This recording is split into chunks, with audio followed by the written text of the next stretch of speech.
விஜய் கட்சியை வந்து அதோட கம்பேர் பண்ண முடியாது. இதே பண்ணுறேன். ஏன்னா கறி கோத்துறவனுக்குலாம் சங்கீதம் கத்தி கொடுக்குறேங்க அடகு வச்சிட்டியாடா மாதிரி நின்னு கோரி வரணும். அப்படிதான் இருக்கு. இப்போ தாவேக்கா அப்படிதான் இருக்கு. விதின்றது வழியது. விஜயை பார்க்க போய் ஒருத்தர் சாகிறான், அவன் வீட்டுக்கு 11 லட்சம் கொடுக்குறாரு விஜய். ஆனால் விஜயை தூக்கி விட்டு அவங்க அப்பாவை தள்ளி விட்டான் கூட இல்லை. அதே மாதிரி தாய் மாமனுக்கு 5 இப்போ ஒரு டிவிஎஸ் பிட்டி கூட வாங்கிட்டாங்க.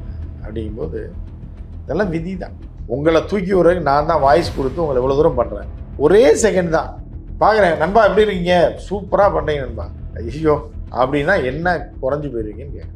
பண்ணுறதில்ல, கலக்கிட்டீங்க அப்படின்னா அவர் உற்சாகமாயிருவார்ல. புரியுதா வந்து ஒரே செகண்ட் முடிஞ்சு போச்சு. 2 பேரோட நட்பு காலத்துக்கும் தொடரும். அது ஒரு டாப்பில் இருந்தவர் பெண்கள் ஃபுல்லாகவே வந்து இன்னைக்கு எப்படி விஜய்ன்னு போய் சாகுது பாருங்க. அந்த மாதிரியெல்லாம் அன்னைக்கு வந்து மோகன் நடிகைகளே எல்லாரும் மோகனை கல்யாணம் பண்ணணுன்னு அந்த பீரியட்ல இருந்து எல்லாருமே ஆசைப்பட்டாங்க. சுகாசினியே வந்து மோகனை கல்யாணம் பண்ணணும்னு ஆசைப்பட்டாங்க. அந்த ஒரு இதெல்லாம் இருந்தது அப்படின்னு சொல்லி நம்மளாம் சொல்லலை, அவங்களே பேட்டியில் சொல்லியிருக்காங்க அந்த காலத்தில். ஏன்னா நம்ம சொல்ல முடியாது அவங்க லவ் பண்ணலை, பட் கல்யாணம் அப்படின்னு ஒரு கிரேஸ், ஒரு க்ரஷ். மணிரத்ன வாழ்க்கை வேறு மாதிரி போயிருக்கு. நான் வந்து என்ன சொல்கிறேன்னா வேறு ஸ்டைலில் போயிருந்துருக்கலாம். வேறு ஜாக்கி சானை பொறுத்தளவுக்கு எல்லாம் அந்த கோல்டன் ஹார்வெஸ்ட் கம்பெனிலாம் வந்து கோல்டன் ஹார்வெஸ்ட்டு ப்ரூஸ்லி பீரியடில் ஆரம்பிக்கப்பட்டது. அந்த ரேமன் ஷோ அவங்கெல்லாம் வந்து ப்ரூஸ்லி பீரியடில் அவங்கெல்லாம் ஒரு டீமு. ப்ரூஸ்லி படத்தில் அடியாளாக இருக்கிறது, ப்ரொடக்ஷன் மேனேஜராக இருந்தவங்க, இவங்க எல்லாம் ஒரே டீமு. சரியா? அந்த டீமு வந்து எல்லாத்தையும் ப்ரூஸ்லிக்கு அப்புறம் ஜாக்கி சான் தான் கட்டி இழுத்தாப்புல. எல்லாத்தையும் ஒரு செட்டில்மெண்ட் எல்லாத்தையும் தூக்கி விட்டாப்புல. நண்பர்களுக்கு நம்ம படத்தில் கூட நடித்தவன் எல்லாத்தையுமே எல்லா படத்துலையும் சாமான் இருப்பாப்புல. அந்த பீரியடில் போலீஸ் ஸ்டோரியில் ஃபுல்லாகவே சாமான் இருப்பாப்புல. ஆள் பார்த்தா இவ்வளோ தட்டியன் தெரியுமில்ல, தெரியும் இருப்பாப்புல. மோம்லாம் இவ்வளோ பரிசு. இந்த இதில் ஸ்பானிஷ் கனெக்ஷன், வீல்ஸ் ஆன் வீல்ஸ்லாம் பயங்கர எல்லாமா பண்ணுவாப்புல. காமெடியும் பண்ணுவாப்புல. ஃபைட்டு இந்த உடம்பை வச்சுட்டு ஃபைட்டு பின்னி எடுத்துருவாப்புல. ஃபைட் மாஸ்டர் அவர்லாம். குங்ஃபுல வந்து ஆரம்ப காலத்தில் சின்ன வயசுலேருந்து கற்றுக்கிட்டோம். அதே மாதிரி அதுக்கப்புறம் தான் ஜெட்லி வந்தாப்புல. ஜெட்லி இவங்க டீம் கிடையாது, ஜெட்லி தனி. இப்போ சாமங்க வரும் சிந்தியா, அப்புறம் இன்னொரு ஹீரோயின் ஒன்று இருந்தது, அது 2 படத்தில் தான் நடிச்சது ஜாக்கி சான் படத்தில். அப்புறம் வந்து அப்புறம் இன்னொரு ஹைட்டாக ஒருத்தர் இருப்பான், இல்லை அவன் பேர் மறந்துட்டேன். அவன் வில்லனாகவே வருவான் ஜாக்கி சான் படத்துலலாம். வில்லனோட ஆளாக வருவான், அடியாள் தான், ஸ்டண்ட்டு. அவனை ஹீரோ ஆக்கி பார்த்தாப்புல. ஆனால் ஓடல படம். ஆனால் எல்லா படத்துலையும் சேர்த்துக்குவாப்புல, சேர்த்து மெயின் ரோல் கொடுத்து. ஸோ அது மாதிரி கூட இருக்கிற கலைஞர்களை வந்து எல்லாத்தையுமே செட்டில் பண்ணிட்டாப்புல. ஜாக்கி சான் கூட நீங்கள் இப்போ போலீஸ் ஸ்டோரி எடுத்து பார்த்தீங்கன்னா அதில் பின்னாடி நின்னவன் கூட இன்னைக்கு டாப்பில் இருப்பான். அதையும் பண்ணி கொடுத்தது இவர் தான், ஜாக்கி சான். அவனாக வளரல, எல்லாத்தையும் அரவணைச்சு எல்லாத்தையும் வளர்த்து கொண்டு வந்து ஒரு டீமையே ரெடி பண்ணி சைனீஸ் டீமையே பெரிய அளவில் கொண்டு வந்தது அவன் தான். அந்த மாதிரி எண்ணம்லாம் இங்கே உள்ளவங்களுக்கு கிடையாது. காசு தின்னமா, நம்ம கஷ்டப்பட்டோம், நம்ம இதுக்கு இவனுக்கு செய்வோம். அது அந்த காசை பூரா அடைச்சி போட்டு எவனுக்கு 5 பைசா தரதில்லை. 1000 2000 கூட இந்த பிச்சைக்கார பெனாதியாக வாழ்ந்துட்டு இருக்காங்க. ஆனால் திறமை இருக்குது. மிகப்பெரிய கலைஞர்கள் ஒரு அது இறைவன் கொடுத்த வரம் தான். அப்படி காமெடியை பொறுத்தளவுக்கு அப்படி தான் இருக்கு. நிறைய பேர் அப்படி இருக்காங்க. அது ஒரு டீமை செட் பண்ணாமே விட்டதுனாலே பாதி இது ஃபெயிலியர் ஆயிடுச்சு.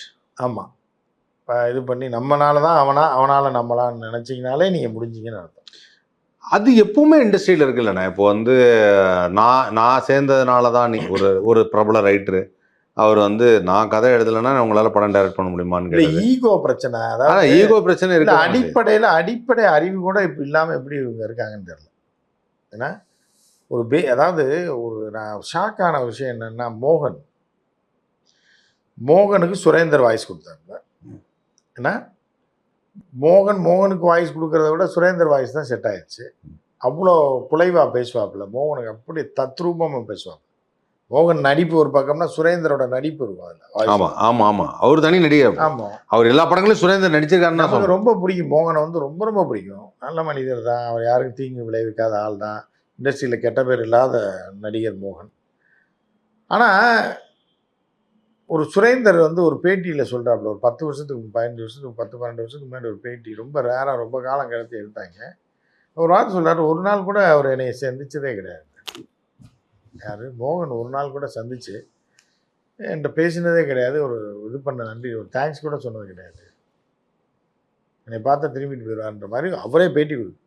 சரி, இப்போ இது எதுக்கு நடக்குது? அவ்வளோ உங்களை தூக்கி விடுறதுக்கு நான் தான் வாய்ஸ் கொடுத்து உங்களை இவ்வளோ தூரம் பண்ணுறேன். ஒரே செகண்ட் தான் பார்க்குறேன். நண்பா எப்படி இருக்கீங்க, சூப்பராக பண்ணுறீங்க நண்பா. ஐயோ அப்படின்னா என்ன குறைஞ்சி போயிருக்கீங்கன்னு கேட்குறேன். பண்ணுறதில்ல. கலக்கிட்டீங்க அப்படின்னா அவர் உற்சாகமாயிருவார்ல. புரியுதா அவனுக்கு? ஸோ ஒரே செகண்ட் முடிஞ்சு போச்சு. 2 பேரோட நட்பு காலத்துக்கும் தொடரும் அது. நடுவில் வந்து அவருடைய வாய்ஸ் வேணா நானே ஓன் வாய்ஸில் பேசுகிறேன்னா அப்புறம் அந்தலேருந்து தான் மோகன் ஃபெயிலியர். ஒரு ஃபெயிலியர் வந்து எங்கே தொடங்குது அப்படின்னா அவரோட டீம் உடையுது. இளையராஜாவோட டீம் உடையுது. அதை பற்றி நம்ம பேசணும்னா பேசிட்டே போகலாம். மோகன் உடைய வீழ்ச்சியை பற்றி பேசணும்னா அவரோட டாப்பில் இருந்தவர் பெண்கள் ஃபுல்லாகவே வந்து இன்னைக்கு எப்படி விஜய்ன்னு போய் சாகுது பாருங்க. அந்த மாதிரியான அன்னைக்கு வந்து மோகன் பயங்கர சாமா இருப்பாப்புல. இப்போ அந்த வயசு பிள்ளைங்க எல்லாமே மோகன் மேலே கிரேஸ். நடிகைகளே எல்லாரும் மோகனை கல்யாணம் பண்ணணும்னு அந்த பீரியட்ல இருந்து எல்லாருமே ஆசைப்பட்டாங்க. சுகாசினியே வந்து மோகனை கல்யாணம் பண்ணணும்னு ஆசைப்பட்டாங்க. அந்த ஒரு இதெல்லாம் இருந்தது அப்படின்னு சொல்லி நம்மளா சொல்லலை, அவங்களே பேட்டியில் சொல்லியிருக்காங்க அந்த காலத்தில். ஏன்னா நம்ம சொல்ல முடியாதுல்ல, அவங்க லவ் பண்ணலை பட் கல்யாணம் அப்படின்னு ஒரு கிரேஸ், ஒரு கிரஷ். மணிரத்னம் வாழ்க்கை வேற மாதிரி போயிருந்தோம் ஒரு வேலை. அப்படி இல்லை, நான் வந்து என்ன சொல்கிறேன்னா வேறு ஸ்டைலில் போயிருந்துருக்கலாம். வேறு போயிருக்கோம் வந்திருக்கோம்.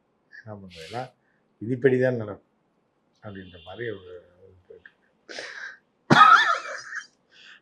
நம்ம மோகன் பற்றி பேசும்போது மோகன் வந்து ஒரு வரலாறு தனியாக நம்ம பேசுவோம். ஞாபகம் இல்லை, ஆனால் கவுண்டமணி பற்றி பேசும்போது நீ மோகனுக்கு வந்துருக்கீங்க. ஆமாம், Goundamani team Vadivel Jackie Chan மோகனுக்கு வந்தாச்சு. மோகனுக்கு வந்தானா மோகன் வந்து ஹிட் ஆனது இவர் ஒரு முக்கிய காரணம். எஸ்என் சுரேந்தரோட வாய்ஸ் தான். வாய்ஸ் ஒரு பெரிய விஷயம் இல்லை. நான் என்ன சொல்றேன், ஆனால் எஸ்என் சுரேந்தருக்கு அந்த ராசியே இல்லைன்னு நினைக்கிறேன்.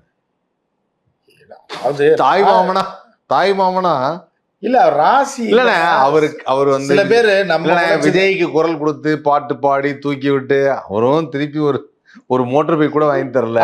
இல்ல மோகனுக்கு பல படங்கள் வாய்ஸ் கொடுத்து அவரும் ரெகக்னைஸ் பண்ணல. சில பேர் இப்ப நம்மளுக்கு அப்படிதான். நமக்கு யாரும் தூக்கி விடுறா, நம்மளாதான் நம்ம எத்தனையோ பேருக்கு பண்ணா கூட நம்ம உழைச்சுதான் இன்னைக்கு வரைக்கும் சாப்பிட வேண்டியது இருக்குன்ற ஒரு இது இருக்குல்ல. அது அவங்கவுங்க விதிப்படி நடக்குது.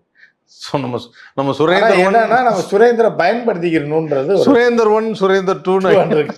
சுரேந்தர் 4, 5 ஏன்னா வரலாம் ஒரு.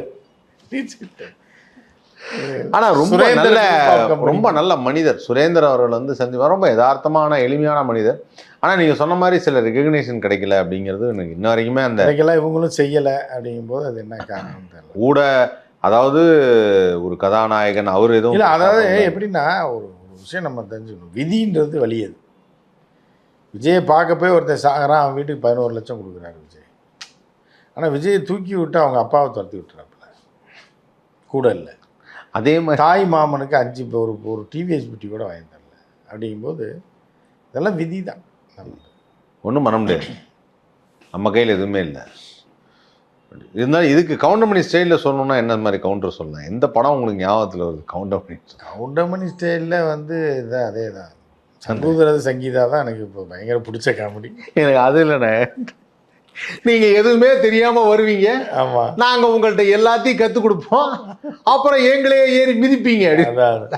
அந்த அப்புறம் இல்லை, விஜய் கட்சியை வந்து அதோட கம்பேர் பண்ண முடியாது. இதே பண்ண ஏன்னா கறி கோத்துறவனுக்குலாம் சங்கீதம் கத்தி கொடுக்குறேங்க அடகு வச்சிட்டியாடா மாதிரி அப்படிதான் இருக்கு. இப்போ தாவேக்கா அப்படிதான் இருக்கு.